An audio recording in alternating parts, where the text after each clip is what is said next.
Stats नहीं आता होगा तो आपको दिक्कत करेगा, और बहुत ज्यादा दिक्कत करेगा। हो सकता है आपको क्लास परेशान करके रख देगा, है ना। देखो मैं स्टार्ट करता हूँ मशीन लर्निंग। जैसा कि मैंने बताया था, डेटा साइंस की मेजर कितने स्टेप्स होते हैं बताएं सब लोग। डेटा साइंस या डेटा एनालिटिक्स के मेजर कितने स्टेप्स हैं? डेटा साइंस के कितने मेजर स्टेप्स सब लोग बताएं। यस। हिमानी, डेटा साइंस के कितने स्टेप्स हैं, मेजर स्टेप्स कितने हैं?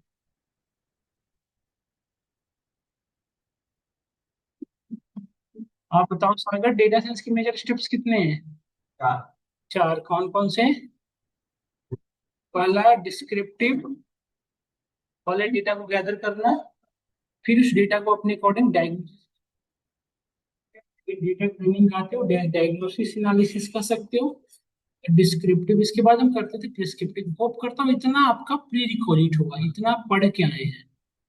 हम सभी का ये एक्सपेक्टेशन है, मेरा खास करके ये एक्सपेक्टेशन आपसे, इतनी चीजें आपको ऑलरेडी आती है। हम जो पढ़ने वाले हैं that is called predictive analysis. हम अभी जो पढ़ने वाले हैं वो फोर्थ स्टेप है, that is called predictive analysis.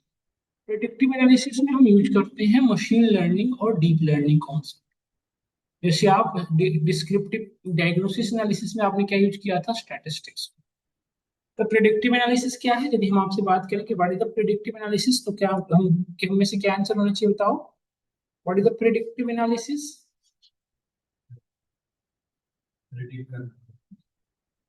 Predictive analysis को ये कह सकते हो, we need to predict something, we have prior data, पिछले डेटा जैसी है उसकी यहाँ पे प्रिडिक्शन करना है। We need to just find out the internal structure of a data set and get a new results.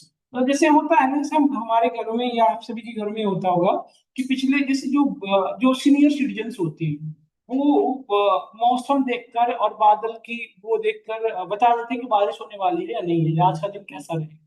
बता देते हैं, कैसे बता देते हैं? पिछले 50 या 20 50 70 सालों के जो भी एक्सपीरियंस उसमें यहाँ पे वो फर्दर बता पाते हैं कि ये चीज हो सकती है। ये सेम चीज हम भी करेंगे प्रिडिक्टिव एनालिसिस में। क्या करते हैं, प्रीवियस डेटा के यहाँ पे प्रिडिक्शन देते हैं कि it might be possible, it can be happened, नहीं ये बता सकते कि ये हो सक ये पॉसिबल है कि ये चीजें हो जाएगी या हो सकती नहीं।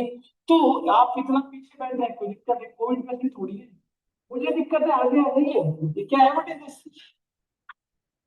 ये प्रिडिक्टिव एनालिसिस है। समझ में आया? तो प्रिडिक्टिव एनालिसिस देखो देखो यहाँ पे समझ लेंगे। Let's say we have a data 1011, next data है 1015। इस भी यहाँ पे मुझे न्यू डेटा प्रेडिक्ट करनी है। न्यू डेटा क्या होगा बताइए। जैसे देखो बेटा, ये जो दो डेटा है, इस डेटा के यहाँ पे यदि मैं आपसे पूछूं what is the new data, तो क्या मतलब क्या होगा बताओ इसमें, क्या होगा? 1011 1015, नेक्स्ट वन क्या होगी? 1019। ये कैसे आप बता पाए बताओ सब लोग, ये कैसे आपने ट्राई करें? इसके स्ट्रक्चर को फाइंड आउट कर लिया कि इसमें चार गैप है, उसी फॉलो करके हमें फॉलो बता रहे हो। यही सेम काम हमारा मशीन लर्निंग करेगा क्या, कि ये जो आप डेटा प्रोवाइड करेंगे, इस डेटा के अंदर से हिडन स्ट्रक्चर को फाइंड आउट करेगा, और इस हिडन स्ट्रक्चर के बिहाफ पे आप न्यू डेटा यदि प्रोवाइड करेंगे तो उस बिहाफ पे प्रेडिक्ट करेगा कि what will be this value, है ना।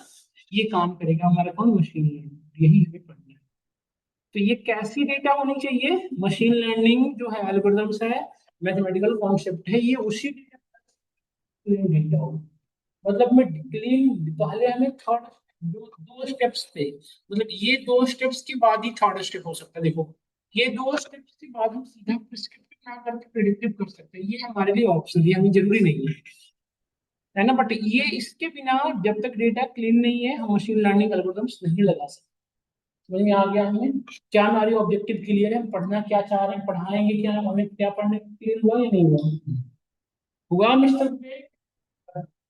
और कर देंगे इस बार पढ़ाई जो उस तरह से भी एक्टिवनेस दिखा तो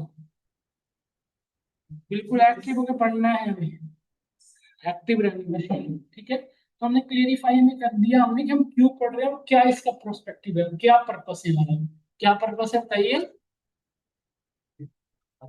दिखाते हैं न्यू डेटा बताते हैं। जैसे लेट से हमारे पास 5 सालों की बिग मार्ट का आपको डेटा दिया, हमने बताया कि इस साल जो बिग बिलियन डे आने वाला है उसमें क्या सेल्स का सिनेरियो अप होगा डाउन होगा क्या होगा, तो हम बता सकते हैं, इजीली बता सकते हैं, है ना। देखो, तो मशीन लर्निंग अब बात करते हैं, अब फिर बिल्कुल प्रॉपर इस पे आते हैं मशीन लर्निंग पे। यदि हम डिफाइन करना हो कि what is the machine learning, तो इसको एक सिंपल वर्ड में कर सकते हैं, machine learning is a mathematical concept, it is not a tool, not a technology. मैं ये कोई टूल नहीं है, जैसे लाइक एक्सेल कोई टूल नहीं, एक्सेल जैसा, पावर बीआई जैसा या पाइथन जैसा कोई प्रोग्रामिंग लैंग्वेज नहीं है। It is a mathematical concept that help us to perform predictive analysis on our data. इसको सिंपल वर्ड में आप ये कर सकते हो, it is a mathematical concept, it is a, सब लोग लिख लेंगे, it is a mathematical concept,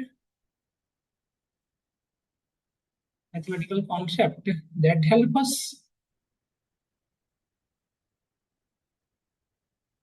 to perform online student am audible, online student voice जा रही है ना सभी को, सभी लोग प्रॉपर तरीके से वॉइस जा रही होगी, सबको होप करता हूँ। किसी को भी वॉइस नहीं जा रही तो आप मुझे जस्ट एक्नॉलेज करेंगे।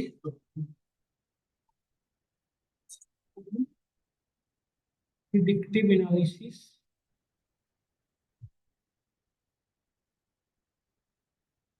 On our data, data set, data नहीं था, डेटा, डेटा सेट समझ में आया। कैसे जाएगा ऑस्ट्रेलिया, वहां जा कैसे बोलेगा डाटा, ऑस्ट्रेलिया जाना है वहां जाके बोलेगा डाटा। अब देखो मशीन, अब हमें समझना ये है, जब आप मशीन लर्निंग डिस्कस कर रहे होगे तो देखो इसके तीन बेसिकली अप्रोचेज हैं मशीन लर्निंग के, there are mainly three kinds of approaches. Supervised machine learning, supervised machine learning, देखो ये टाइप्स ऑफ मशीन लर्निंग नहीं है, टाइप्स ऑफ थ्री टेक्निक्स है जिसके थ्रू मशीन लर्निंग वर्क करेगा। मतलब there are three approaches of machine learning, I am saying that approaches of machine learning, approaches of machine learning, supervise ML, unsupervised ML,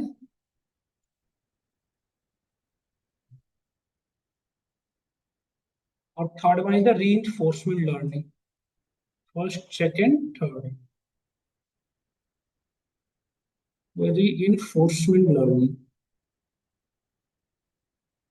तीनों तरह की technique हमें one by one discuss करें। तो point is that कि तीनों का काम है लर्न करना, तो फिर हम किस सिनेरियो में सुपरवाइज मशीन लर्निंग यूज करें, किस तरह के सिनेरियो में अनसुपरवाइज मशीन लर्निंग यूज करें, किस तरह के सिनेरियो में रीइंफोर्समेंट लर्न करें। तो हम सबसे पहले सुपरवाइज मशीन लर्निंग की सारी स्टोरी बताते हैं, फिर हम आपको सेमी सुपरवाइज में चलेंगे, फिर हम अनसुपरवाइज में, ठीक है। सुपरवाइज नाम से पता चलता है बेटा, सुपर, देखो हम सबसे पहले आपको सुपरवाइज की बात करते हैं, देखिए। हाँ, supervise machine learning, supervise machine learning इसे कहते हैं, देखिएगा। यस,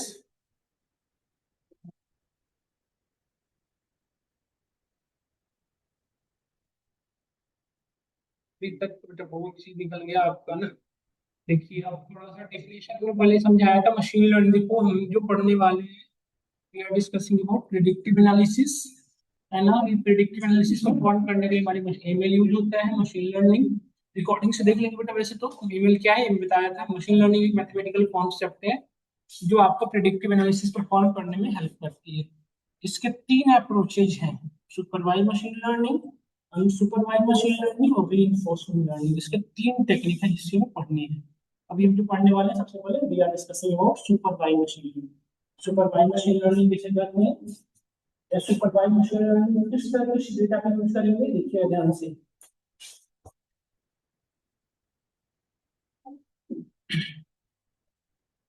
if our data, देखो if what is the supervised machine learning, अभी कह सकते हैं it is an approach of machine, it is approach of, it is approach of ML, it is approach, it is a technique of, या लिख सकते हो machine learning, it is a technique of machine learning, of machine learning that help us, that help us to,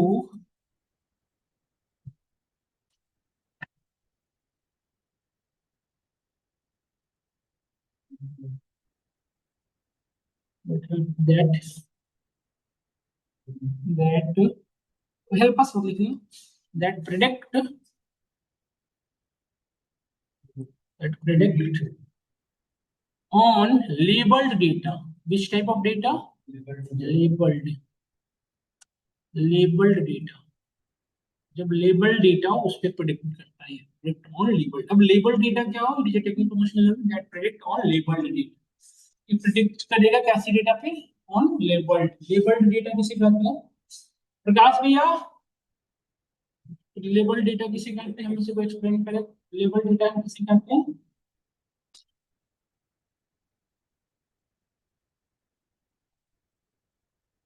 labelled data होने से भी जानता है क्या होता है लेबल्ड डेटा? मैं बताता हूँ। जैसे देखो बेटा, एक tree generate, let's say we are creating a tree. इसके रूट ये हुआ, ये उसके लीफ हुए। अब देखो हम कितने वन स्टेप पे हैं, सेकंड स्टेप पे आ चुके हैं, बताओ। इसके भी दो ब्रांचेज हैं, ठीक है। अब लेट से इसके दो ब्रांचेज होते हुए, इसके दो ब्रांचेज, बट इसके कोई ब्रांच नहीं है, तो ये लेबल्ड नहीं हुआ ना, ये अनलेबल्ड। और एक में पूरे रूट, एक पूरी तरह से लेबल्ड है, मतलब एक पूरी तरह से थ्री स्टेप्स में है, मतलब इसके कितने लेबल इंटरनल है देखो। टू इंटरनल सरफेसेस है, बट इसके इंटरनल एक ही है, देख रहे हो ना। मतलब इसके पूरी नहीं है, मतलब एक ऐसी डेटा में, एक ऐसी लार्ज अमाउंट ऑफ डेटा जिसके अंदर सारी इंफॉर्मेशन इन एप्रोप्रिएट हो। मतलब ऐसा नहीं हो कि एक कॉलम में सारी डेटा हो और दूसरे कॉलम में डेटा ना हो, ऐसी नहीं होनी चाहिए। इसे ऐसा ना हो। हाँ, आगे पढ़ेंगे डिसीजन ट्री। ये डिसीजन ट्री तो नहीं है, हम पढ़ेंगे। देखो ऐसा नहीं होना चाहिए कि जैसे लेट से हमारे पास पांच कॉलम है, तो पांचों कॉलम में डेटा अप्रोप्रिएट हो। ऐसा नहीं कि चार कॉलम में सारे डेटा हो, तीन कॉलम में डेटा, किस कॉलम में डेटा लेबल्ड होनी चाहिए, कोई भी डेटा ब्लैंक नहीं चाहिए। तो यहाँ हम क्या करना चाह रहे हैं, मतलब पूरी फुलफिल्ड डेटा होनी चाहिए। यदि इस तरह के हमारे पास डेटा है, then we use supervised machine learning. सही, ये इसको क्या बोलते हैं? देखो, predict on label data in which, मैं लिख देता हूँ यहाँ पे, एक और लिखना, इन विच टारगेट एंड, लिख लेना, in which target and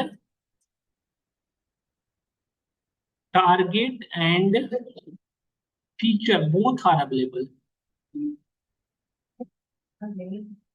in which W, हाँ, in which target and feature both are available.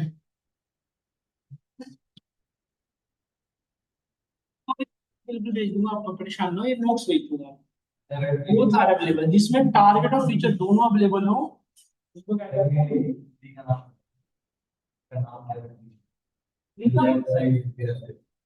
मतलब जिसका लेफ्ट साइड पे टारगेट डेटा रहता है उसको।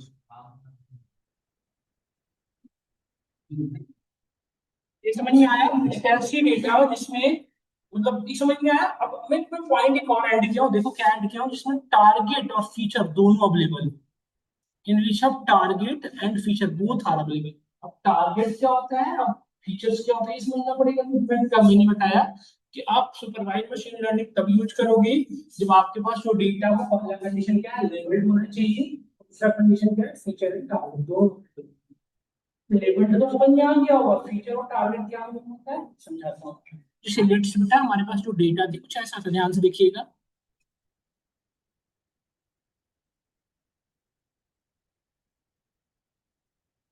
हमने ये डेटा दिया, लेट्स से आपको एज, हाइट, और इस भी आपने में वेट था। देखो, तो इसमें हमें ना इन दोनों के भी हाफ पे वेट प्रिडिक्शन करनी थी, किसी की एज, मतलब हमारे पास दो फीचर्स थे, मतलब हमारे पे एज और हाइट गिवन था।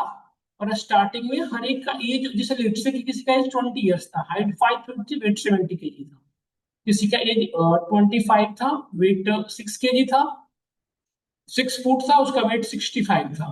किसी की एज 30 ईयर्स थी, हाइट 5 फुट था, और वेट उसकी 72 केजी थी। ऐसे पॉसिबल है, इस तरह की हमारे पास सारी इंफॉर्मेशन है। बट हमें इन दोनों के बिहाफ पे फर्दर यदि कोई अपना एज और वेट, हाइट बताए, उस बिहाफ पे बताने का आपका एक्चुअली वेट क्या होना चाहिए। तो आप एक मतलब होता है ना कि आप एक हेल्दी पर्सन है, तो इस बिहाफ, तो ये हम इस सिनेरियो में ये दोनों जो हुए ना हमारे फीचर हुए, दोनों क्या हुए, फीचर। और ये क्या हुआ, इसको क्या कहेंगे, टारगेट। अच्छा, इसको हम डिपेंडेंट वेरिएबल भी कहते हैं। This is called dependent variable. Dependent variable लिख लेना है आपको ये सब चीजें। इसको हम फीचर भी कह सकते हैं, it is also called as feature. इसका फीचर भी नाम है। इसको हम टारगेट कहते हैं, तो इसको हम इंडिपेंडेंट, सॉरी ये इंडिपेंडेंट हो बेटा, सॉरी ये इंडिपेंडेंट लिखना है, ये डिपेंडेंट है।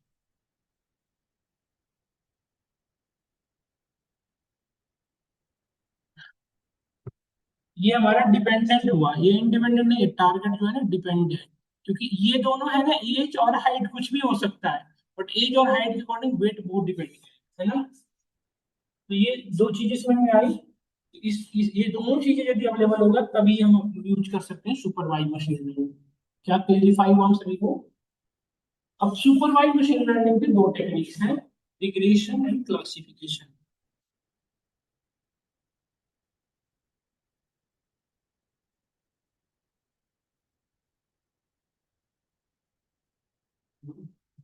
There are mainly two kinds of approaches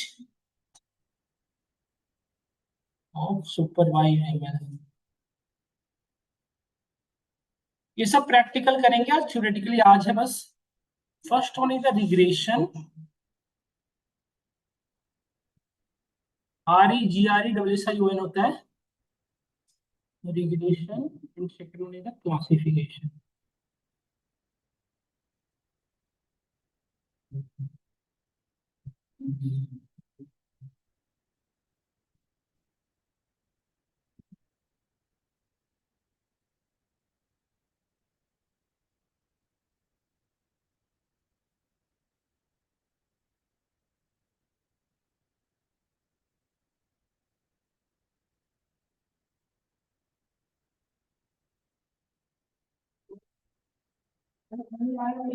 create करना, वो भी देख ऐसा देख रहा है ना, दिख नहीं रहा है, तुम दिख नहीं रहा है ना, जस्ट करो, कोई फायदा नहीं। हाँ, ऐसा बिल्कुल तो फास्ट होना चाहिए ना। रिग्रेशन अब एक एक करके डिस्कस करते हैं, कब रिग्रेशन यूज करोगे, कब क्लासिफिकेशन। तो एक तो फिक्स हो गया कि यदि डेटा लेबल्ड हुआ जिसके अंदर फीचर और टारगेट दोनों हुए, तो उसमें सुपरवाइज यूज करेंगे। अब रिग्रेशन कब यूज करेंगे, क्लासिफिकेशन कब यूज करेंगे, क्योंकि दोनों का तो यूज एक ही सिनेरियो में। तो नहीं बताता हूँ रिग्रेशन कब यूज करोगे, ध्यान से देखना। ये पूरी बात डिपेंड करेगी टारगेट पे, देखो ध्यान से।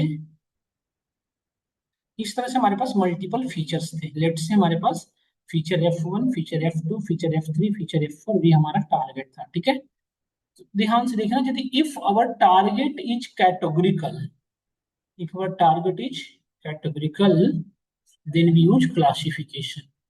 If our target is continuous, continuous और कैटेगोरिकल समझ में आता है आप सभी को ना?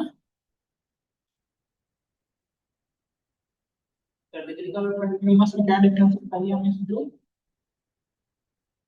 चार तरह के वेरिएबल में पढ़ा होगा, नॉमिनल, ऑर्डिनल, इंटरवल और डेसिमल। विद्यार्थियों का वेरिएबल में पढ़ा है चार। नॉमिनल किसे कहते हैं, कैटेगोरिकल भी। कैटेगोरिकल और कंटीन्यूअस, क्वांटिटेटिव और क्वालिटेटिव दो तरह के वेरिएबल होते हैं। क्वांटिटेटिव किसे कहते हैं, इस दो जिसमें आप नहीं, जिसपे एग्रीगेशन फंक्शन रख सकते हैं, जिसके अंदर डिफाइंड वैल्यू ना हो, है ना। और क्वालिटेटिव या कैटेगोरिकल किसे कहते हैं, जिसके अंदर फिक्स डिफाइंड कैटेगरी, जैसे जेंडर क्या है, male female fix defined value है। यानी कैसा जिसमें ऐसे कैसा सिनेरियो जिसमें फिक्स डिफाइंड वैल्यू है, तो हम क्या करते हैं, जैसे सिर्फ यहाँ पे जैसे गुड़गांव में जैसे लेट से हरियाणा, लेट से तो हरियाणा में रीजन फिक्स होंगे ना, जैसे यहाँ पे कितने पोस्टल कोड होंगे, या स्टेट फिक्स है ना कि 15 स्टेट या 10 स्टेट या 50 फिक्स है। अच्छा सॉरी सॉरी, हरियाणा में नंबर ऑफ डिस्ट्रिक्ट्स, डिस्ट्रिक्ट्स तो फिक्स है ना, 20 डिस्ट्रिक्ट्स या 50 डिस्ट्रिक्ट फिक्स है। ऐसा तो नहीं कि आज 20 है कल 30 हो जाएगा, फिक्स है। तो यदि कल को कोई नई, कल को हरियाणा कोई डेटा बना रहा होगा, तो वो हरियाणा में इसी में से कोई एक डिस्ट्रिक्ट को चूज कर रहा होगा, है ना। तो इस तरह के जहाँ पर डिफाइंड वैल्यू हो, इसी में से कुछ आना हो, उसको क्या कहते हैं, कैटेगरी। जिसमें डिफाइंड, जैसे एज, एज कुछ भी किसी का हो सकता है, हाइट कुछ भी हो सकता है, वेट कुछ भी हो सकता है। तो ऐसे सिनेरियो में हम कोई फिक्स डिफाइंड वैल्यू ना हो, इसको क्या कहते हैं, कंफ्यूज। समझ में आया? तो जैसे कि जब हमें टारगेट जेंडर प्रिडिक्शन करना होता है, या टारगेट किसी रीजन को प्रिडिक्ट करना होता है, या कंट्री नेम प्रिडिक्ट करना होता है, तो क्या उसे तब क्या यूज करेंगे, क्लासिफिकेशन। और यदि हमें किसी का एज, हाइट, वेट इस तरह की चीजें प्रिडिक्ट करनी है, या सेल्स प्रिडिक्ट करनी है, तो क्या बताओ, जैसे कंटिन्यूअस हुआ ना, सेल्स कुछ भी हो सकता है ना, सेल्स लाख 2 लाख 5 कुछ भी हो सकता है, उस सिनेरियो में क्या यूज करते हैं, कंटिन्यूअस। समझ में आया? तो क्लासिफिकेशन का भी यूज करेंगे जब हमारा टारगेट कैटेगरिकल हो, रिग्रेशन का भी यूज करेंगे जब हमारा टारगेट।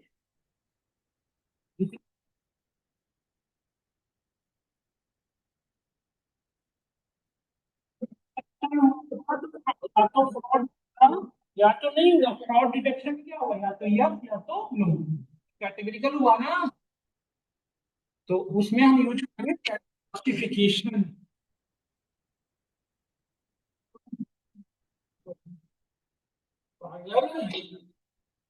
क्लियर हुआ? तो ये हो गया सुपरवाइज मशीन लर्निंग की पूरी हिस्ट्री खत्म।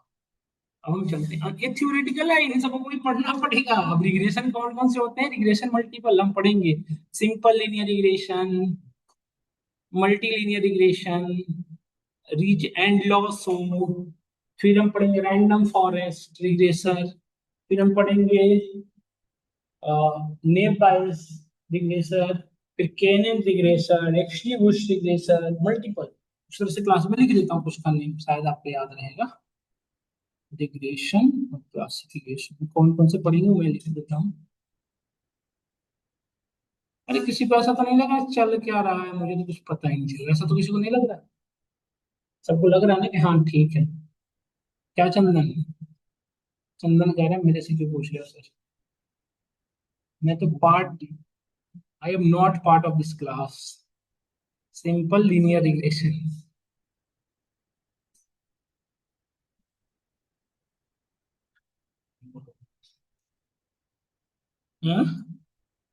Polynomial regression.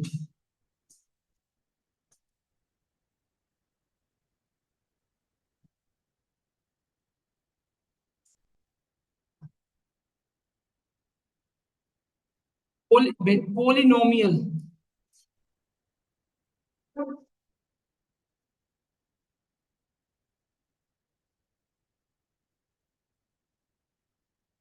D and lasso. Fourth one,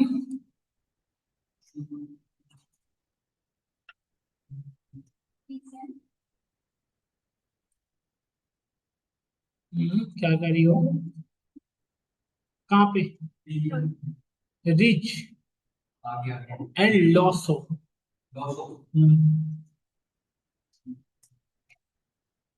decision tree regression.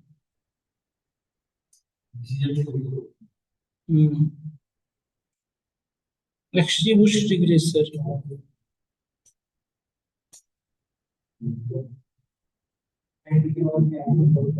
Random forest regressor. बहुत सारे हैं यार।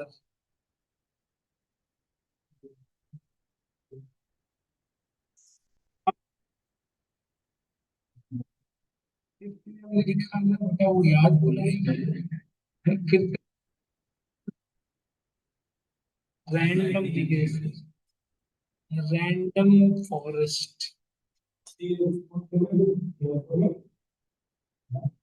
क्या बोला?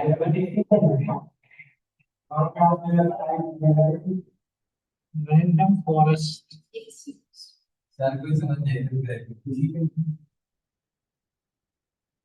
रैंडम फॉरेस्ट हो गया।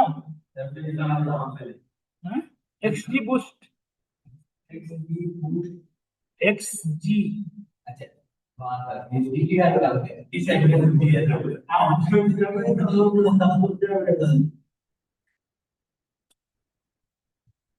ठीक है। ये S B M, S B M regressor, KNN, चुप हो जाओ,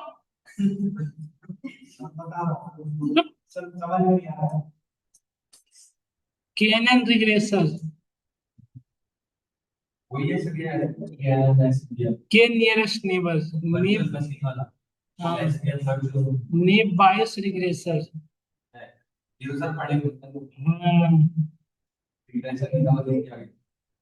टेंथ नंबर में कवर होता है। हमें याद है, मैं लिखना नहीं चाह रहा ना, तो जितना लिखोगे उतना पढ़ना भी तो पड़ेगा। एक सब टिक मारेंगे सर, एक बार ये तो छूट रहा है, ये तो छूट रहा है। एक और है, चलो लिख ही देंगे, मत करके लिख ही देंगे। क्लासिफिकेशन का वेट करो, कुछ नहीं छूटेगा, लिखूंगा मैं।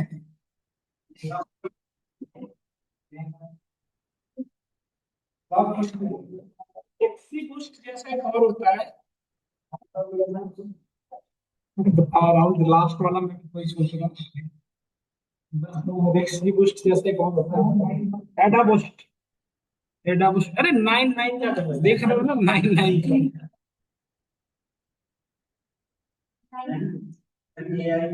तो मैं तो खुद ही खोज रहा हूँ कहाँ चला गया।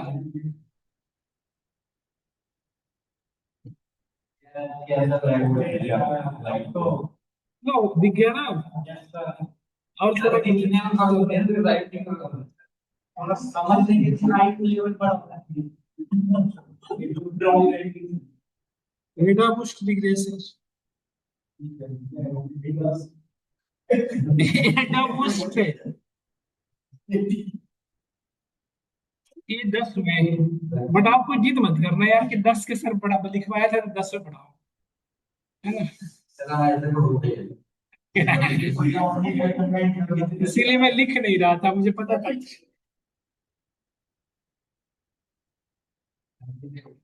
हमें पता था क्योंकि हम इसलिए लिख नहीं रहे थे, बट हमने कहा चलो क्या रखा है बता ही दो। इसे पढ़ेंगे हम सिंगल ये बाइनो, ये multi multi label classification, single classification, logistic regression. पहले यहाँ से शुरू होता है लॉजिस्टिक रिग्रेशन, यहाँ ध्यान से देखो, इसका नाम लॉजिस्टिक है, रिग्रेशन है, और ये है क्लासिफिकेशन। इसके अंदर कुछ हम पढ़ेंगे क्यों ऐसे कह रहे हैं इसके पीछे। पहला इसका लॉजिस्टिक रिग्रेशन, फिर जितने भी ये पढ़े हो ना सबका रिग्रेशन होता है, मतलब ये इन तीनों को छोड़ के ना डिसीजन ट्री खुद एक रिग्रेसर भी है और क्लासिफायर भी है, तो जितने लिखे हो ना इन तीनों को छोड़कर बाकी को इधर में लिख लेना। डिसीजन ट्री क्लासिफायर, सबके आगे लिख लेना क्लासिफायर, इन तीनों को छोड़कर। ये जो तीनों है ना, इन तीनों को छोड़कर बाकी जितने हैं ना सब वो रिग्रेशन है और क्लासिफायर दोनों है, तो लिख लेना बस। ये लिख लेना सब लोग इसके बारे में। सारी क्लासिफायर, हाँ, रिग्रेशन और क्लासिफायर दोनों तरह के वर्क करते हैं।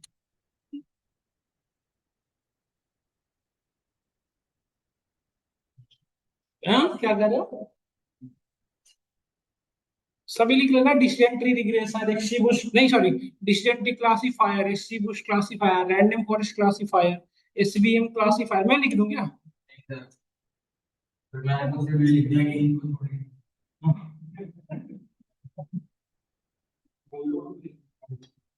और क्या ये मेन है, ये सारे क्लासिफायर, ये रिग्रेशन, ये लॉज ये है, ये ऐसे लिख लेना आप लोग भी, ये क्लासिफायर होते हुए भी इसका नाम रिग्रेशन है, और ये इंटरव्यू में पूछा जाता है, तो ये हमें बताना पड़ेगा।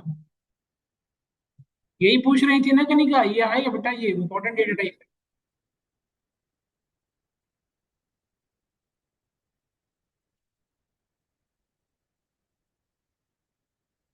आगे सारे ना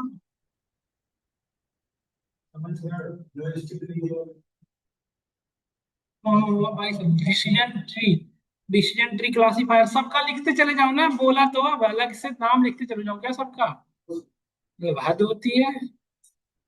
decision tree classifier, XGBoost classifier, random forest classifier, SVM classifier, मैं ना क्या करूंगा सबका लिख दूंगा और आगे क्लासिफायर डैश डैश लगा दूंगा, कॉपी पेस्ट करके इधर से इधर पेस्ट कर दूंगा बस। हाँ? हाँ? कर दिया।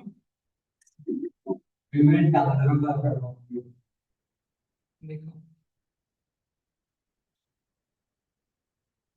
वो भी कभी कभी गड़बड़ा जाता है। नो नो नो, मैं लिखना मुश्किल है।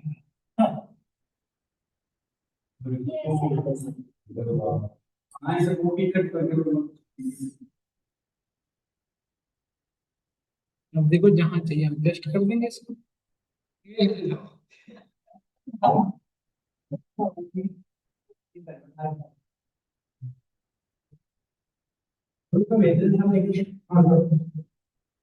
क्लास की लिंक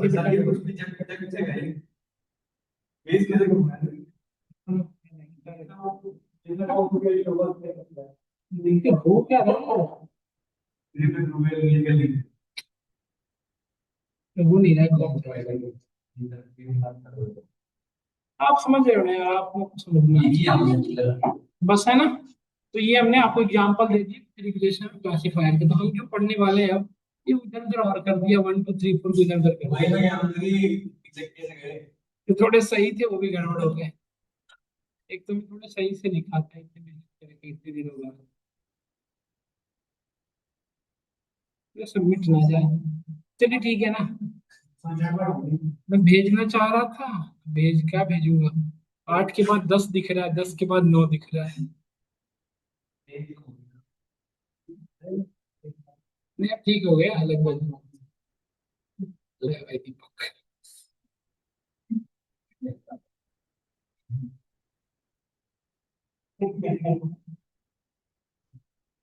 अभी शूट कर रहे हैं भाई।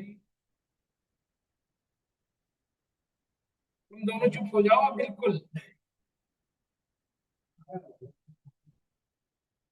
सागर तो हंसेगा ही। सागर की तो बीटेक हो रखी है, उसको टेंशन क्या है। अभी लास्ट सेमेस्टर चल रहा है, जॉब लगेगी, मजे लेगा जिंदगी की। लास्ट सेमेस्टर अब ठीक है। आप लोग सोचिए पढ़ना है उसका तो सही चल रहा है, वो सही ट्रैक पे है अपना। आप लोग सोचिए क्या कर रहे हो गड़बड़ सड़बड़, आप सोचिए उसके बारे में मत सोचो। नेक्स्ट।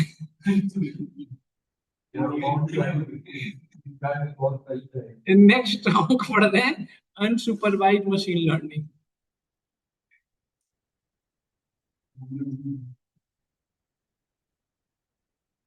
चुप रहो, बात ना करो। अनसुपरवाइज ये स्पेलिंग लिख लेना यार, थोड़ी वर्ड वर्ड कहीं। अनसुपरवाइज मशीन लर्निंग किसे कहते हैं, कब यूज करेंगे, सबसे समझना है। इफ दैट ये भी लिख लेना, it is a machine learning technique, it is a machine learning technique, it is a ML technique that for prediction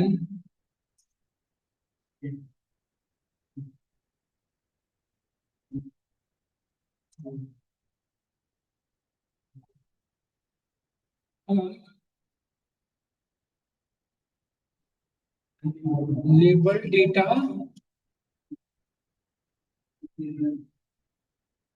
in which have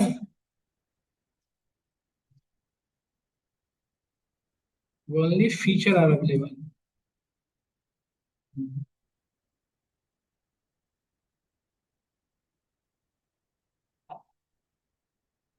See exactly in which feature are available। मैंने पहले writing हमारी अच्छी थी, हमारी बहुत अच्छी थी।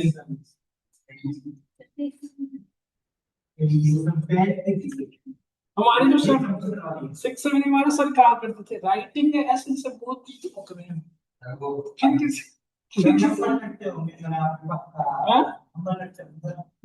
नहीं यार आप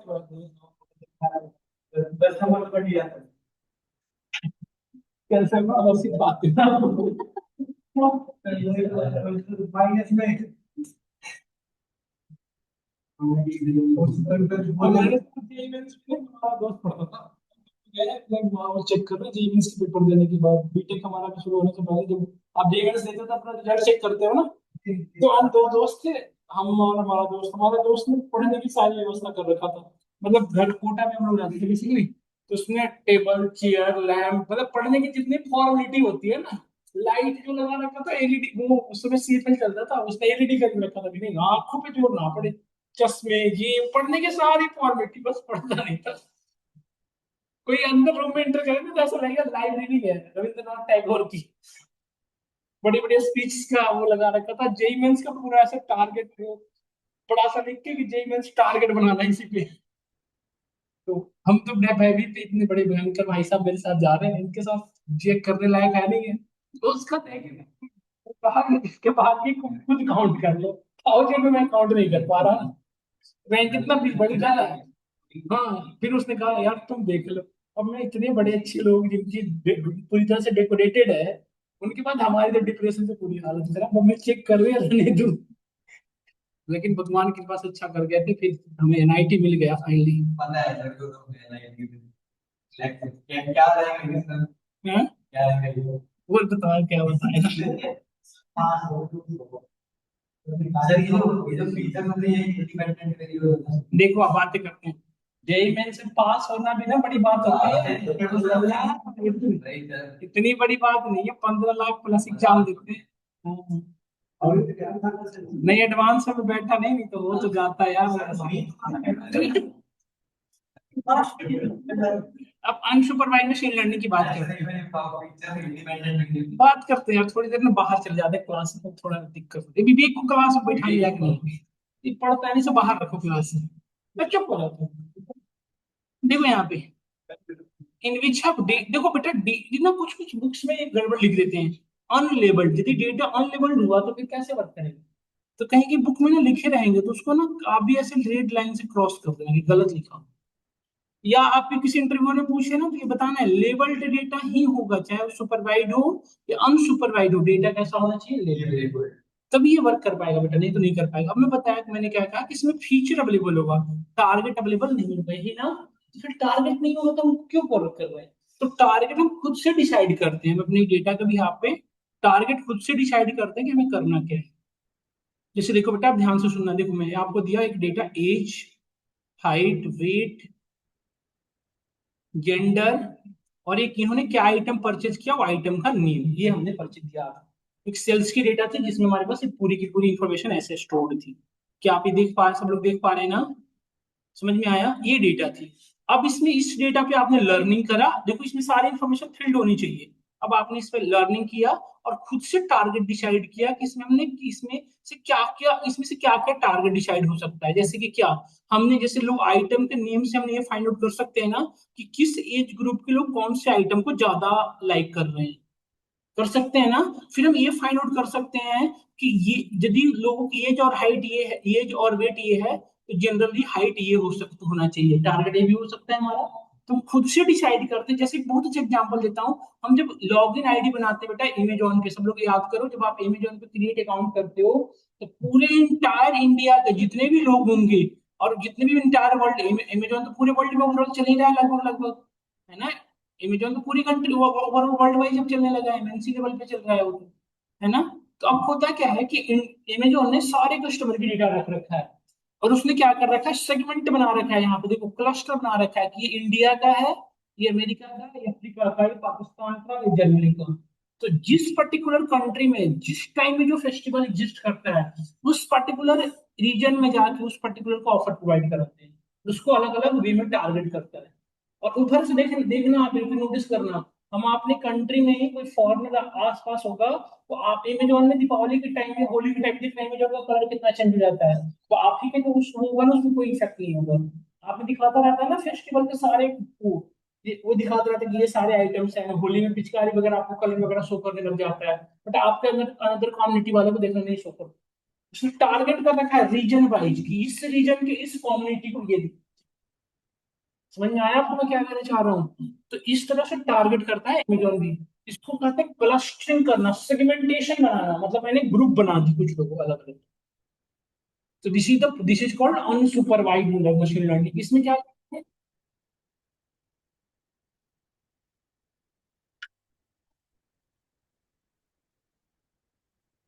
उसमें टारगेट है बेटा, उसमें आपको डिफाइंड होगा कि आपका यही टारगेट। इसमें आपको कोई डिफाइंड टारगेट नहीं होगा, आपको खुद से डिसाइड करना होगा एक बड़े डेटा में से कि आपको क्या क्या टारगेट रखने हैं।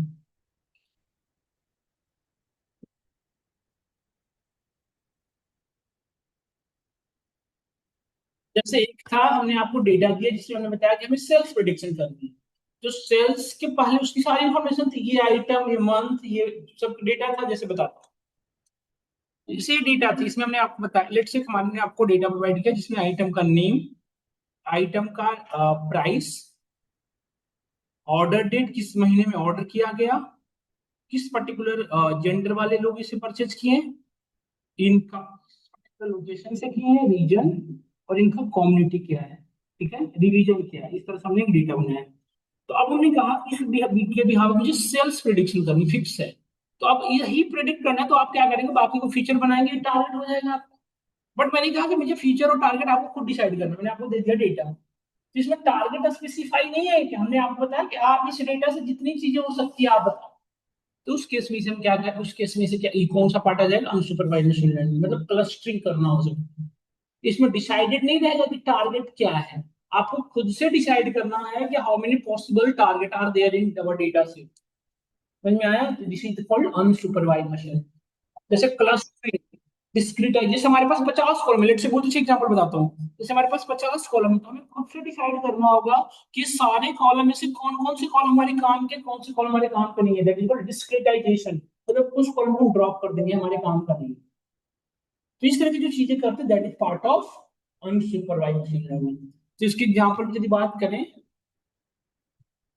इसके एग्जांपल में यदि बात करें तो डिस्क्रीटाइजेशन, डिस्क्रीटाइजेशन और segmentation. segmentation, there are two mainly types of segmentation। ये दो इसके टाइप्स है सेगमेंटेशन। क्लस्टरिंग भी जिसे कहते होगे आप, सेगमेंटेशन को क्या आप कहेंगे, क्लस्टरिंग। क्लस्टर बनाना मतलब समझ रहे हो ना, ग्रुप करना। इसी तरीके क्या बोला, अनसुपरवाइज्ड। समझ में आया। फिर इसमें एक और आता है एप ए आर एम, एप्रोरी एप्रोरी एल्गोरिथम से बताता हूँ, एसोसिएशन रूल माइनिंग या एप्रोरी एल्गोरिथम की बात मैं कहता हूँ, यही है एप्रोरी। एक और एग्जांपल से आपको क्लियरिफाई करता हूँ, रुक जाओ। जैसे लेट से बेटा आप दुकान, आपने देखा एप्रोरी एल्गोरिथम, जैसे आपने देखा, ये क्या मैसेज ऐसे आता है, इसका आता है ऐसे। देखिए जैसे लेट से हमने एक दुकान पे, आप देखे होंगे जनरली शॉपिंग मॉल, किसी शॉपिंग मॉल में गए आप, तो आप देखे होंगे मॉर्निंग में यदि आप जाओ तो ब्रेड, मिल्क, एग्स, ये सब एक जगह पे रखे मिलेंगे आपको, देखे होंगे आप किसी भी शॉप पे जाओ। ये ऐसे क्यों है, क्योंकि पिछले वो 10 सालों से उसने बना रखा है कि यदि कोई ब्रेड खरीदने आएगा तो मिल्क जरूर लेगा, और मिल्क लेगा तो एग्स लेगा, एग्स लेगा तो ऐसा परचेजिंग आइटम के फ्रिक्वेंट आइटम्स बना रखा है, फ्रिक्वेंट पैटर्न। या जब किसी शॉपिंग मॉल में जाओ तो आपने देखा होगा ड्रेसिंग से जहां पे कपड़े हैं, वहां पे जस्ट नियर बाई शूज रखे रहेंगे, है ना, वहां पे शूज रखे रहेंगे। आप देखोगे शूज ले रहे हो तो उसके जस्ट नियर में बेल्ट और बैग्स रखे रहेंगे।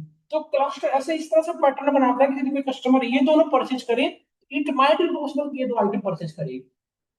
या फिर आप देखो, आप अमेजन फ्लिपकार्ट पे आप यदि गो थ्रू हो रहे हो, स्क्रॉल कर रहे होते हो, तो आपने दो आइटम को यदि आपने ऐड टू कार्ड किया तो ऑटोमेटिकली तीसरा आइटम आपका रिकमेंडेशन में आने लग जाता है कि इट माइट बी पॉसिबल किस तरह की चीजें आप खरीदना चाह रहे हैं। देखे होगे आप ये चीजें, है ना। जिसे जनरली आप यदि ये शूज सर्च कर रहे हो तो उससे रिलेटेड जितने भी टाइप्स के शूज है सब दिखाने लगे, और साथ ही साथ वो बेल्ट वगैरह भी रिकमेंड करेगा, जींस भी रिकमेंड करेगा। नहीं, उस कंपनी से रिलेटेड कॉम्बो का ऑप्शन आपको देने लगेगा कि ये खरीद रहे हो तो ये खरीदोगे तो हम ऑफर देंगे आप। देखे हो ना, that is also part of unsupervised learning. इसमें टारगेट है नहीं, हमने खुद से बनाया कि ये दोनों को भी यहाँ पे इट माइट बी पॉसिबल, देख रहे हो ना बेटा, इसमें टारगेट नहीं है। तो अभी क्लियरिफाई हो गया होगा आपको ज्यादा बेटर तरीके से, है ना। This is called unsupervised learning, ये तीन चीजें इसके अंदर में आती हैं। अब बचा हमारा लास्ट वन, रीइंफोर्समेंट लर्निंग। बहुत बोलना पड़ता है, इतना बोलना पड़नी चाहिए। रीइंफोर्समेंट लर्निंग, तब भी विवेक पढ़ता नहीं, बातें करते हैं।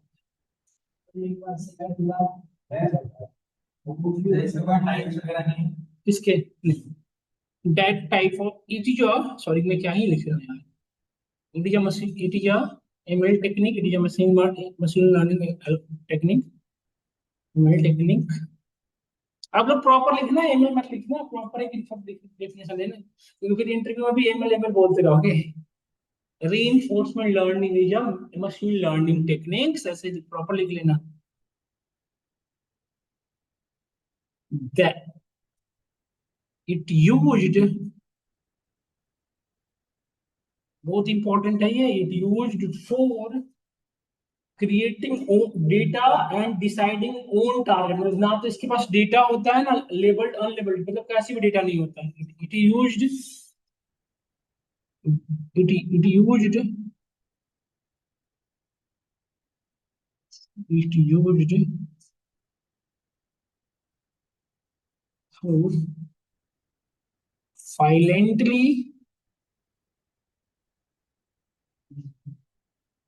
silently data detections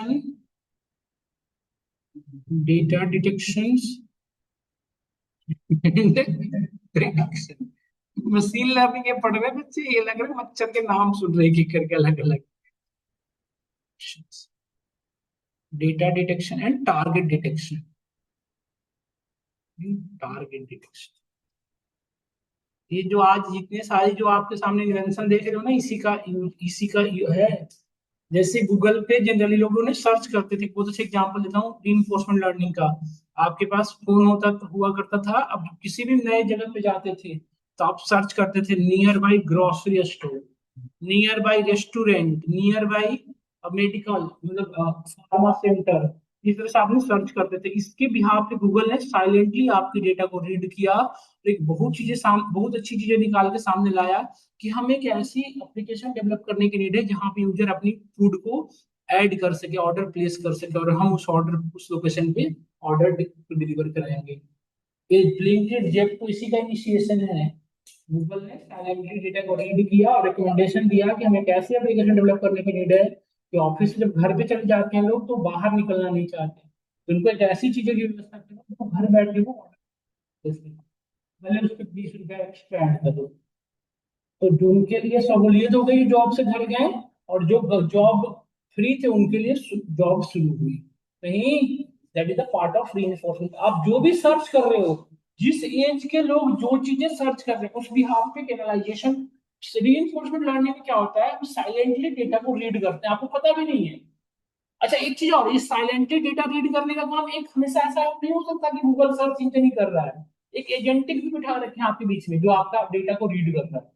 मतलब जैसे उसने यहाँ पे आया और यहाँ की चीजों को समझा, देखा, और यहाँ की चीजों को समझ देख के कैसी चीजें सिस्टम बना के एक सिस्टम ऐसा डिफाइन किया कि जो जिसकी वजह से यहाँ पे काम जितने भी थे सारे एक तरह सुटेबल हो गए और मतलब रिलायबल हो गए।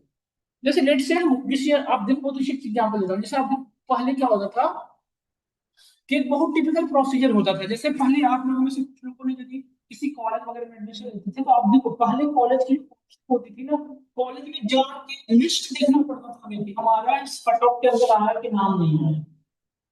तो मुझे अभी तक याद है कि जब सीएचएस बीएचयू आप जानते हो नारायण सुंदर यूनिवर्सिटी, मैं पटना का रहने वाला हूँ, तो वहां से मैं बीएचयू बहुत दूर पड़ता था।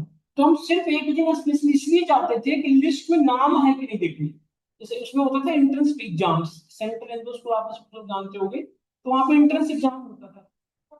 देखने जाना पड़ता था, अननेसेसरी कुछ परेशानी थी। और मैंने उसे कितने लोग जाते हैं सोचो, दूर दूर से लोग जाते थे। अब क्या हुआ कि कॉलेज एक वेबसाइट बना दी तो अपनी रिजल्ट को मतलब वो कर देती है। उस वेबसाइट डिप्लॉयड है, उस वेबसाइट को अपनी पब्लिश करती है, उसमें जितने भी कैंडिडेट है वो इजीली देख पा रहे हैं, ये सब।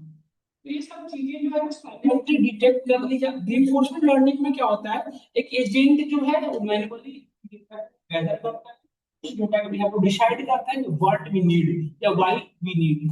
समझ में आ रहा है ये चीजों की जरूरत क्या है, इसकी डिसएडवांटेज क्या हो सकती है, इसकी एडवांटेज क्या हो सकती है, सारे इसके डिटेक्शन का काम कौन करते हैं, reinforcement। समझ में आया। इसमें क्या होता है, हमारा एजेंट खुद से लर्न डेटा को गैदर करता है, खुद से लर्न करता है, इसमें किसको मैनुअली रिक्वायर्ड नहीं है। और रेनफोर्समेंट लर्निंग हम उसको फोर्सफुली कराते हैं, नहीं ये काम करना है। समझ में आया। तो this is example of reinforcement. एक दो ये आप सुना होगा एजेंटिक एआई, सुने आप लोग सुने होंगे एजेंटिक एआई, एक नया डेवलप हुआ है एजेंटिक एआई। ये इसका काम यही होता है कि आप प्रॉब्लम को आप अपने अंदर इंक्लूड कर दो लैपटॉप के अंदर, आपके लैपटॉप पूरी प्रॉब्लम को देगा समराइज करके रख लेगा, उसकी क्या सॉल्यूशन है या तो खुद से बना देगा या आपको बताएगा। This is the called reinforcement learning.